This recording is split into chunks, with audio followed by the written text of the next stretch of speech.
नमस्कार, the truth के इस अंक में मैं प्रीति पांडे अपने सभी दर्शकों का बहुत स्वागत करती हूं। तो दिल्ली के विधानसभा चुनाव संपन्न हो चुके हैं। सभी 70 सीटों पर जनता ने अपने मताधिकार का प्रयोग करके दिग्गजों की किस्मत को ईवीएम में कैद कर दिया है। नतीजे 8 फरवरी को आएंगे, लेकिन इस बीच चुनाव संपन्न होने के बाद बारी आती है एग्जिट पोल्स की।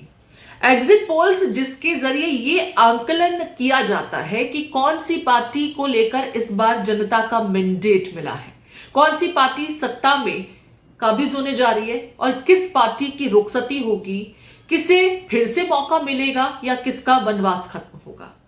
आप समझ चुके होंगे कि मेरा इशारा किन पार्टीज की ओर है। जाहिर है दिल्ली के रण में 3 ही प्रमुख पॉलिटिकल पार्टीज थी। ये बात अलग है कि कुछ पार्टी वोट कटुआ की भी भूमिका निभा रही हैं, उसके बारे में हम बाद में बात करेंगे। लेकिन सबसे पहले जो एग्जिट पोल्स जितने भी न्यूज चैनल्स पर अब तक प्रकाशित हुए हैं, उससे एक बात तो समझ में आती है कि इस बार एंटी इनकम्बेंसी का नुकसान आम आदमी पार्टी को झेलना पड़ सकता है। अब तक पूर्ण बहुमत के साथ दिल्ली की सत्ता चला रही आम आदमी पार्टी इस बार बहुमत के लिए इन एग्जिट पोल्स में स्ट्रगल करती दिखाई दे रही है। हम एक एक करके अब तक जितने एग्जिट पोल्स सामने आए हैं और उनके आधार पर क्या कुछ आकलन किया जा रहा है, इसके बारे में बात करेंगे। तो सबसे पहले हम बात कर लेते हैं मट्रीज की, जिसके एग्जिट पोल में आम आदमी पार्टी को 32 से 37 सीटें मिलती दिखाई दे रही हैं। वहीं बीजेपी को 35 से 40, यानी अगर 40 मिल जाता है तो बहुमत के आंकड़े को बीजेपी पार कर जाएगी और दिल्ली की सरकार अपने दम पर बना लेगी।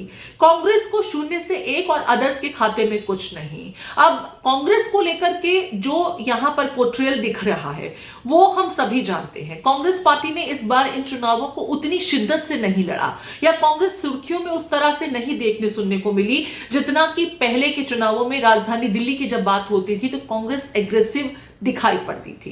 धीरे धीरे कांग्रेस पार्टी राजधानी दिल्ली में भी जैसे देश भर में हाशिए पर पहुंचती चली गई, कुछ वही हश्र राजधानी दिल्ली में बीते कुछ समय से, और खास करके जब आम आदमी पार्टी अस्तित्व में आई तब से कांग्रेस का हो गया। खैर, इस बार भी क्या कांग्रेस की वापसी नहीं होने जा रही है? एग्जिट पोल्स तो ज्यादातर यही आकलन कर रहे हैं। हालांकि कुछ एकाध एग्जिट पोल्स है जिसमें कांग्रेस पार्टी को फिर भी थोड़ी बहुत बेहतर सीटें दिखाई पड़ती मिलती दिखाई दे रही हैं, लेकिन ज्यादातर एग्जिट पोल्स में कांग्रेस के खाते में कुछ भी नहीं जा रहा है। यानी जो आम आदमी पार्टी एलिगेशंस लगा रही थी कि कांग्रेस पार्टी दरअसल इस वक्त दिल्ली में बीजेपी की बी टीम की भूमिका निभा रही है, क्या वाकई ऐसा कुछ था? पर्दे के पीछे कुछ अंडरस्टैंडिंग हुई थी क्या, जिस वजह से कांग्रेस पार्टी ने शिद्दत के साथ ये चुनाव नहीं लड़े? या कांग्रेस पार्टी ये समझ चुकी है कि राजधानी दिल्ली में उसकी वापसी होना बीजेपी की मौजूदगी में और आम आदमी पार्टी की मौजूदगी में मुमकिन नहीं है? ऐसे में बहुत ज्यादा मशक्कत करने की जरूरत क्या है? लेकिन अगर ऐसा ही हाल रहा तो कांग्रेस पार्टी देश में हाशिए पर पहुंच गई है। दिल्ली में भी इसका नाम लेने वाला तक आने वाले दिनों में कोई नहीं बचेगा। खैर, फिलहाल हम बात एग्जिट पोल्स की कर रहे थे। आम आदमी पार्टी को ज्यादातर एग्जिट पोल्स में बहुमत से कुछ सीट कम दिखाया गया है। सिर्फ 2 ऐसे एग्जिट पोल्स हैं जिसमें हम माइंड ब्रिंग का जिक्र करेंगे और इसके अलावा वी प्रिसाइड का जिक्र करेंगे, जिसमें 40 के आंकड़े को आम आदमी पार्टी पार करती दिखाई दे रही है। एक में 46 से लेकर के 52 तक ये वी प्रिसाइड के एग्जिट पोल्स हैं, जबकि माइंड ब्रिंग की बात की जाए तो 44 से लेकर के 49 सीटों तक ये एग्जिट पोल्स आम आदमी पार्टी के खाते में सीटें जाते हुए दिखा रही हैं। इसके अलावा ज्यादातर एग्जिट पोल्स ने आम आदमी पार्टी को बहुमत के आंकड़े से पीछे ही दिखाया है। सबसे अधिकतम अगर तीसरे नंबर पर कोई एग्जिट पोल आम आदमी पार्टी को सीटें मिलता दिखा रहा है तो वो मट्रीज ही है, जिसमें बहुमत से 1 सीट कम आम आदमी पार्टी के खाते में जाता मट्रीज के एग्जिट पोल्स में दिखता है।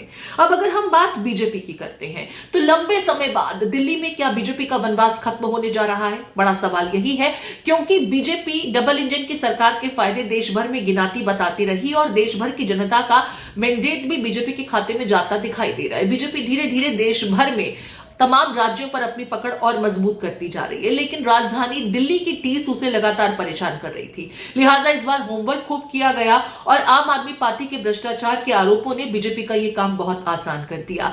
ऐसे में भले ही सेंट्रल एजेंसीज के दुरुपयोग का रोना आम आदमी पार्टी रोती रही हो, इसका फायदा सीधे सीधे बीजेपी को मिलता दिख रहा है क्या?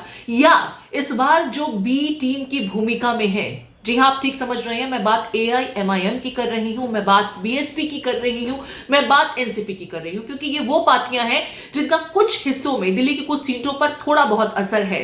भले ही वो कैंडिडेट जिता ना सकते हो, लेकिन वोट काटने की जबरदस्त भूमिका निभा सकते हैं। अब जहां जहां पर आम आदमी पार्टी का कैंडिडेट मजबूत स्थिति में था, क्योंकि अगर मुस्लिम वोटर्स की हम बात करें या फिर झुग्गी झोपड़ी वोटर्स की हम बात करें, अनुसूचित जाति जनजाति के वोटर्स की हम बात करें, तो ज्यादातर वोटर्स जब कांग्रेस से छिटके तो आम आदमी पार्टी के वोटर्स बन गए थे। लेकिन इस बार जब AIMIM की धमक राजधानी दिल्ली में देखने को मिली, 12 सीटों पर अपने कैंडिडेट इन्होंने उतारे, बसपा भी अपने कैंडिडेट मैदान में उतार करके वोट काटने की जिम्मेदारी बखूबी निभाती दिखाई दी। NCP ने भी कुछ ऐसा ही किया, तो नुकसान सीधे सीधे आम आदमी पार्टी का हुआ।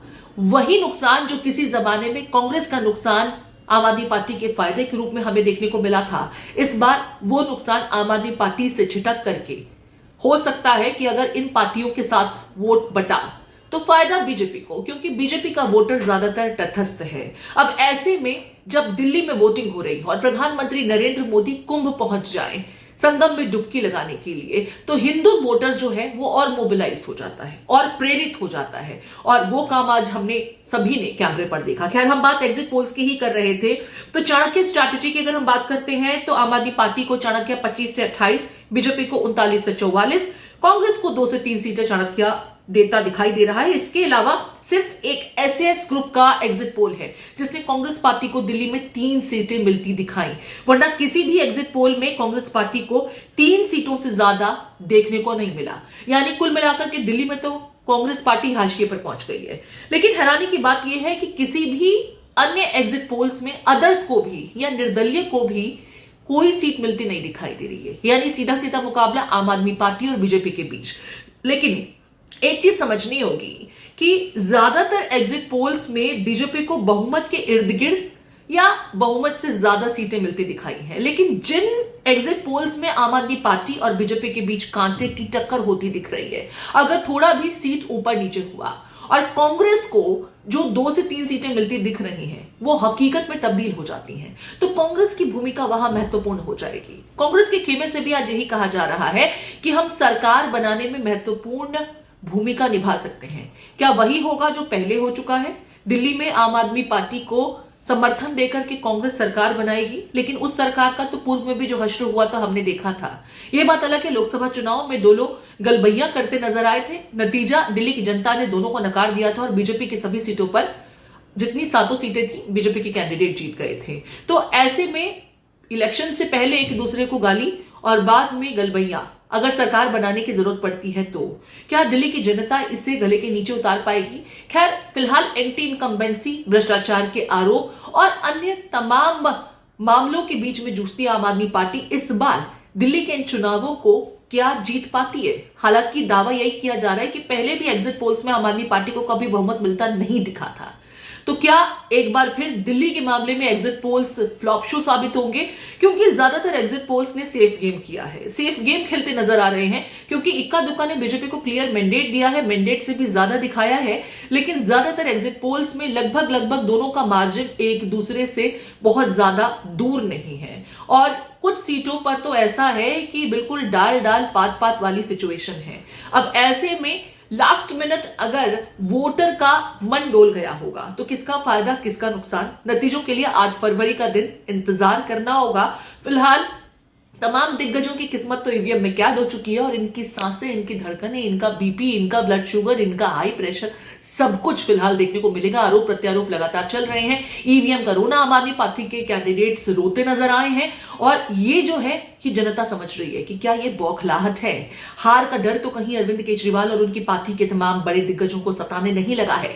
और एक सवाल ये भी कि अगर बीजेपी जीत भी जाती है तो बीजेपी का सीएम कैंडिडेट कौन होगा, क्योंकि आम आदमी पार्टी तो यही कहती रही है कि ये तो ऐसी बारात है जिसका दूल्हा कौन है पता ही नहीं। खैर, किसकी किस्मत खुलेगी, किसकी किस्मत दिल्ली की सत्ता पर एक बार फिर काबिज होगी या किसी की वनवास के बाद वापसी होगी, इंतजार थोड़ा करना होगा। एग्जिट पोल फिलहाल इस बार आम आदमी पार्टी को पिछड़ता हुआ दिखाई दे रहे हैं और ऐसा लग रहा है कि इन एग्जिट पोल्स की अगर बात सच साबित हो जाती है तो दिल्ली में लंबे समय बाद बीजेपी की वापसी होगी। हालांकि द ट्रूथ इससे इत्तेफाक नहीं रखता है, क्योंकि दिल्ली के कुछ वोटर्स ऐसे हैं जो साइलेंट हैं और उनके दिल में क्या है वो वो बता नहीं पाते, वो समझा नहीं पाते। अब देखना यह है कि इस बार तो फ्रीबीज की भरमार लगी हुई थी। दिल्ली की जनता को किसकी फ्रीबी ज्यादा रास आई, किसकी फ्रीबीज में ज्यादा मिठास समझ में आई, 8 फरवरी का इंतजार कर लीजिए। नमस्कार।